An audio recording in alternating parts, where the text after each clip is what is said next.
They clapped when I was fired.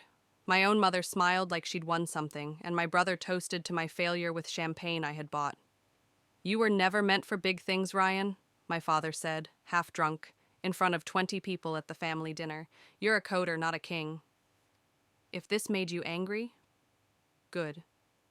Now hit that like, subscribe, and share, because what happens next will destroy everything they thought they knew. I didn't say a word that night. I just stood there, blinking back rage, watching them turn my failure into their family entertainment. My niece even asked if I was going to be a pizza guy now. Cute. But while they were busy laughing, I was hiding the biggest digital weapon they'd ever seen. 6 months earlier, I had been working as a lead developer for a fintech company in New York. Long nights, no credit, constant pressure. I built something, not for them, but for me, a side project. A real-time financial prediction engine powered by machine learning, something no one else had. My boss knew. He stole parts of my code and pitched it to the board as his own. I confronted him. He smiled and fired me on the spot. That was the day my entire life collapsed, or so they thought. When I told my family I lost my job, they didn't ask if I was okay. They didn't offer help. They offered judgment. "Another tech genius bites the dust," my cousin Chloe said, smirking. "You always aimed too high." What they didn't know was that my code, my real software, had already gone live. Quietly, under a different name, and in just 47 days, it had earned me more than I made in 3 years at my job. But I kept silent. Let them laugh. Let them think I was the family failure. Until last night. My father hosted a dinner. Everyone was there, celebrating my younger brother Ben, who just got promoted at his law firm. My dad raised his glass. "Now this is what success looks like." He looked straight at me. "Not building silly little apps in your bedroom." That was it. I stood up, calm, collected. I pulled out my phone, opened my app, and mirrored the screen to the giant living room TV. The software's dashboard loaded in real time, showing live market predictions, trade wins, and one line blinking at the top. $11,472,903.72. Current asset value. The room froze. My brother dropped his wine glass. Chloe gasped, "Wait, that's yours?" I nodded. "Remember the software I built in my bedroom? The one you called silly? It now manages capital for 2 hedge funds and predicts crypto volatility with 92% accuracy." Nobody laughed anymore. And then I dropped the real bomb. "Dad, remember when you mortgaged the house to pay off Ben's DUI lawsuit? Your next payment's due in 3 days. I already sent the check. You're welcome." Silence. Shock. But that wasn't the twist. The real twist? Ben didn't get promoted. He was fired last week, and he'd been lying to everyone. He lunged toward me, his face red, voice trembling. "That's not true, Dad. He's just trying to make me look bad." But the room had already shifted. My aunt pulled out her phone and started tapping. Within seconds, her eyes widened. She turned the screen toward the table. A news article headline blared. "Junior partner at Fairstone and Reed fired for ethics violation. Insider trading suspected." Ben's name was right there in bold. My father looked like someone had ripped the ground out from under him. "You lied to us?" Mom whispered, shaking. "All this time?" Ben couldn't even speak. His hands were shaking as he grabbed his coat and stormed out the door. I didn't enjoy the scene. I wasn't there for revenge. Not yet. I looked around the table, at the very people who had mocked me, doubted me, crushed me when I was already broken. "Don't worry," I said, pocketing my phone. "I didn't come here to brag. I just wanted you to know I was never the failure." My uncle, who once told me to get a real job, stood up slowly. "Ryan, if you ever want to talk business, I know some people who'd invest." I cut him off with a smile. "I already have more offers than I can handle. But thanks." As I walked toward the door, I heard the murmurs, panic, confusion, guilt. The same people who once laughed now feared they'd been left behind. I paused one last time before leaving. "Oh, and Dad? You were wrong about one thing. I am a king. I just built my own kingdom. In silence. But just as I opened the door, my mother called out, almost desperate, "Ryan, wait! There's something you don't know about your software." I froze. My heart thudded. "What are you talking about?" She hesitated, her face pale. "It's about your code. Ben wasn't the only one who saw it before you launched." A chill ran down my spine. "What do you mean?" I asked, slowly turning back. My mom's hands trembled as she pulled out an old flash drive from the drawer. "Ben wasn't the first to access your computer, Ryan. 2 months before you got fired, your Uncle David borrowed your laptop when you visited us in Jersey." My jaw tightened. Uncle David, the so-called dumb one in the family who ran a failing trucking business. "Why would David care about my code?" I asked, confused. My mom looked ashamed. "Because he's not just in trucking anymore. He's been trying to break into fintech. He told us it was just a hobby, but—" I snatched the flash drive from her hand and stormed out. I needed answers. Back at my apartment, I plugged it in. Inside was a folder titled Concept Alpha D. Whitmore, David's last name, my code, my architecture, my algorithms, with minor changes and a new branding layer. And then I saw it. An email thread between David and a private investor. The investor? Roth and Stein Capital, one of the firms I had pitched to months earlier and had mysteriously been ghosted by. The subject line read, "Based on my nephew's original prototype, we're ready to scale." He stole it. Not just viewed it, he cloned it, renamed it, and pitched it as his own idea, using my blood, sweat, and lines of code. The worst part? It worked. He had secured $8 million in pre-seed funding 2 weeks ago.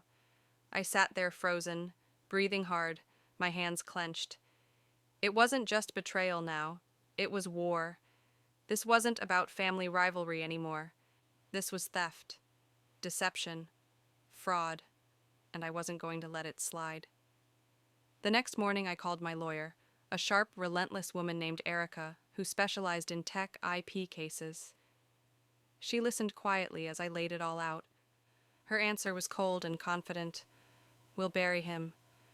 But first, let's burn his illusion to the ground, publicly." That evening I posted a single tweet. Just one line. "When you steal from a software developer, remember, code has a fingerprint." The tweet went viral within hours, thousands of retweets. Tech influencers, investors, even legal experts started chiming in. The hashtags #code theft and #family fraud trended overnight. Then, someone leaked the email thread. Not me, someone on the investor's side, probably scared of being caught in the mess. Suddenly, Roth and Stein Capital were in damage control. And David? He vanished from social media, deleted everything, but I wasn't finished. 2 days later, I scheduled a press interview, not with some small blog, but with Bloom Tech, one of the biggest tech business channels on YouTube. In that interview, I told everything: the family betrayal, the stolen code, the fake startup, the silent success I had built from my room while they all laughed, and then I ended it with one final line. I built the future while they were busy mocking the past, but just when the world was cheering for me. Erica walked into my office holding a thick envelope. "There's something else, Ryan," she said. "Your uncle didn't act alone." I stared at her. "What do you mean?" She placed the envelope on my desk and slid it over. Inside were bank transfers from Ben's account. My blood ran cold. "What the hell is this?" I whispered, flipping through the pages. Erica leaned in. "Ben wasn't just lying about his job. He funded David's clone startup." The timestamps were brutal.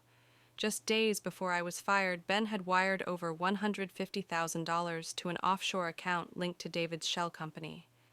I felt the air leave my lungs.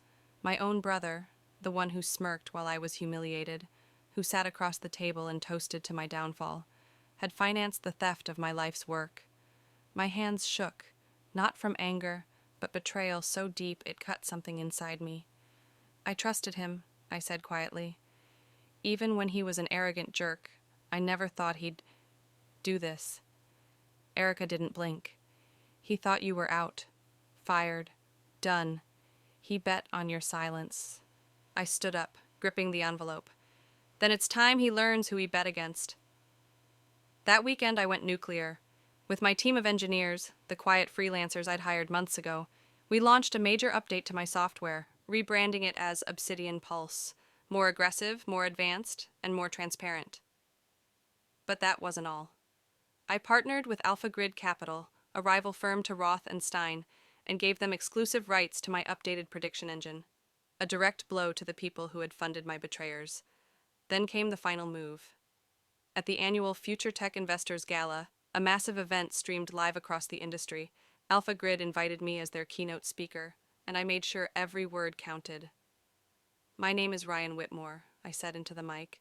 I was mocked, fired, humiliated, and then stolen from by my own family. But while they were copying old blueprints, I was building the future. Gasps filled the room. Cameras zoomed in. I clicked the remote, and the screen behind me lit up with side-by-side comparisons of my code and David's clone, line by line, time-stamped, fingerprinted. "Some people thought stealing my software would make them rich," I said calmly. "Instead, they've made themselves defendants in a lawsuit that will cost them everything." The room erupted. My phone blew up. Emails, DMs, offers, and one message that stopped me cold. From Benjamin. Just 3 words. "We need to talk." I didn't reply. Not yet. Instead, I turned to Erica and said, "I want to press full charges. No mercy." She nodded. "Already in motion, but there's one more thing you need to see." She opened her laptop, played a security cam clip, and there it was. Footage of David. In my apartment. 2 months ago. He wasn't alone. Ben was with him. There they were. On my own security cam. In my apartment. Ben standing by my desk. David plugging in a USB. Ben looked nervous, constantly checking over his shoulder. David was calm, confident, like he'd done this before. They didn't know I had upgraded my camera system after a package had been stolen from my door the month before. I stared at the screen in silence. "This was never an accident," I muttered. "They planned this." Erica's face was stone cold. "They accessed your files, cloned your software, and got you fired, all in one night. It was a hit job." I stood up, heart pounding, and then I did something I hadn't done in months. I called Ben. He picked up after 2 rings, his voice shaking. "Ryan, I messed up. I didn't know David would take it that far. I thought we were just gonna help him make a pitch. I never meant for you to lose your job." I laughed bitterly. "You helped him rob me, Ben, and then you stood in that room and watched them all laugh at me like I was a joke." "I panicked," he said. "I thought I could fix it before it got out of hand." I cut him off. "You didn't panic. You cashed in. That transfer from your account wasn't a mistake." Silence. Then quietly, "I was drowning in debt. I thought, if I could just get one win, I'd pay it back. Make it right." "You stole from your own blood," I said. "There's no making that right." "I'm sorry, Ryan," he whispered. "I really am." I stared out the window. My skyline, my city, my rules now. "You will be," I said, and hung up. 3 months later, the lawsuit exploded. David was dragged through court, his assets frozen, his investors gone. Ben? He lost everything. His job, his reputation, even his condo, seized to pay the legal damages. But me? I stood on the cover of Tech Future magazine under the headline, "Fired to Forbes, the man who outsmarted his family and built a billion-dollar empire." Obsidian Pulse became the industry standard. My team grew to 50 employees. I moved into a downtown penthouse. And that family dinner? It never happened again. They never invited me back. But I didn't need an invitation, because I was no longer the outcast. I was the storm they didn't see coming, the man they tried to bury, but didn't realize I was the damn seed.